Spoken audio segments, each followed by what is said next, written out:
आता बातमी आहे माझाच्या इम्पॅक्टची।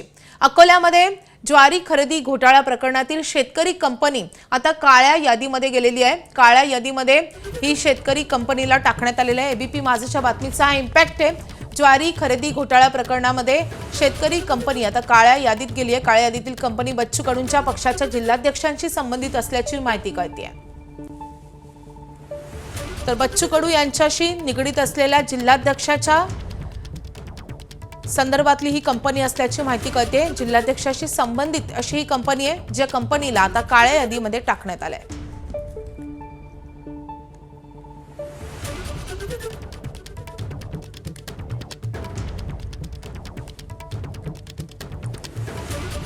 जे ज्वारी उत्पादक शेतकरी आहेत, जे खरे शेतकरी आहेत, ज्यांच्या पेऱ्यावर ज्वारी हा पेरा आहे, असे शेतकरी वंचित ठेवून इथं जे नरसिंग महाराज फार्मर कंपनीला जो शासनाद्वारे कॉन्ट्रॅक्ट मिळालेला आहे, त्या कंपनीतल्याच संचालकांनी, इच्छा कृषी उत्पन्न बाजार समितीच्या संचालकांनी व राजकीय पदाधिकाऱ्यांनी पक्षाच्या यांनी फार मोठ्या प्रमाणावर ज्वारी स्वतःच्या नावावर, स्वतःच्या नातेवाईकाच्या नावावर, हितसंबंधितांच्या नावावर निकृष्ट प्रकारची विकली।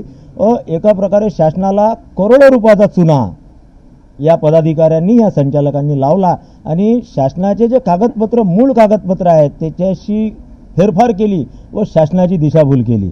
आणि म्हणून आमची मागणी आहे शासनाला की याच्यात जो कोणी दोषी असेल, ज्या कोणी पार्टीचा, ज्या कोणी पक्षाचा पदाधिकारी असेल, तो कितीही मोठा असेल, त्याच्यावर कठोरातली कठोर कारवाई हे झाली पाहिजे, कारण ही संघटित गुन्हेगारी आहे। याच्यात जे गोडाऊन कीपर आहेत, जे मार्केटिंग किंवा वखार महामंडळाचे जे इथं जे गोडाऊनमध्ये माल घेतात, ते सुद्धा याच्यात दोषी आहेत आणि महसूलचे कर्मचारी सुद्धा दोषी आहेत। या सर्वांवर SITनं प्रामाणिक चौकशी करून कोणत्याही राजकीय दबावाला, कारण इथं मोठे मोठे राजकीय लोक आहेत, ते दबाव आणू शकतात, त्यांना ना घाबरता निष्पक्ष चौकशी करून यांना सजा झाली पाहिजे आणि शेतकऱ्यांना न्याय मिळाला पाहिजे। घरट्यानुसार भाव दिला 50 रुपये किलो रुईचा शेतकऱ्यांना, उरले 300 रुपये किलोची रुई आहे, पण 250 रुपये तो भ्रष्टाचार करून राहिला, स्वतः 50 रुपयात शेतकऱ्याची बोलवण करून राहिला। या गोष्टीचं जर बाजार समितीचे संचालक समर्थन करत असतील तर ही एक शेतकऱ्यांच्या दृष्टीनं आमच्या तालुक्यातील शेतकऱ्यांसाठी खेदाची बाब आहे की या शेतकऱ्यांचे प्रतिनिधीच जर अशा या भ्रष्टाचाराचं समर्थन करतात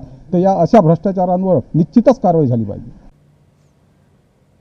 आता संतापलेल्या, त्रासलेल्या विमान प्रवाशांसाठी एक मोठी बातमी आहे। विमान तिकिटांच्या दरावर अखेर सरकारकडून कॅप बसवण्यात आली आहे। इंडिगोच्या समस्येमुळे विमान तिकिटांचे दर अव्वाच्या सव्वा आकारले जात होते। अन्य कंपन्यांना तिकिटांचे दर विशिष्ट मर्यादेतच ठेवावे लागणार आहेत। सरकारनं त्या संदर्भात आता निर्बंध घातलेले आहेत।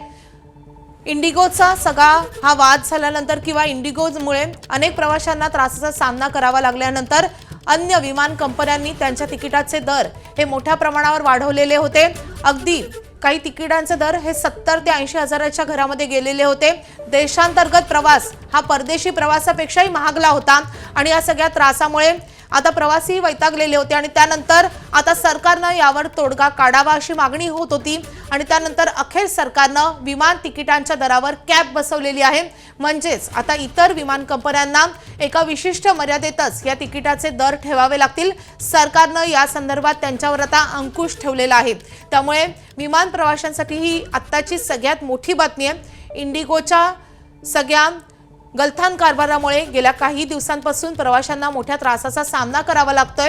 अनेक तास त्यांना रांगेमध्ये थांबावं लागतात, मात्र इंडिगोकडून त्यांना योग्य ती माहिती मिळत नाहीये आणि त्यामुळे प्रवाशांचे मोठे हाल होत आहेत आणि त्यांचा आर्थिक नुकसानही होत आहे।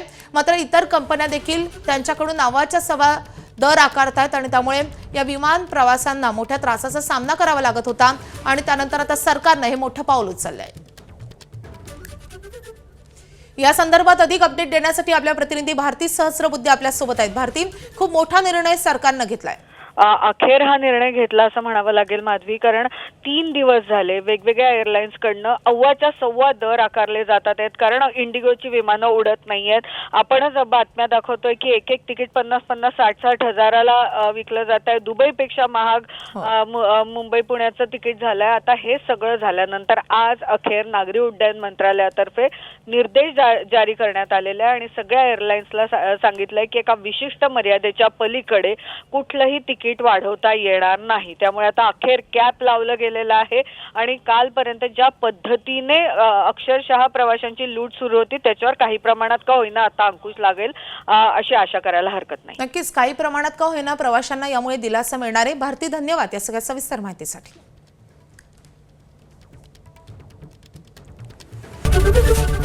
एबीपी माझा, उघडा डोळे बघा नीट.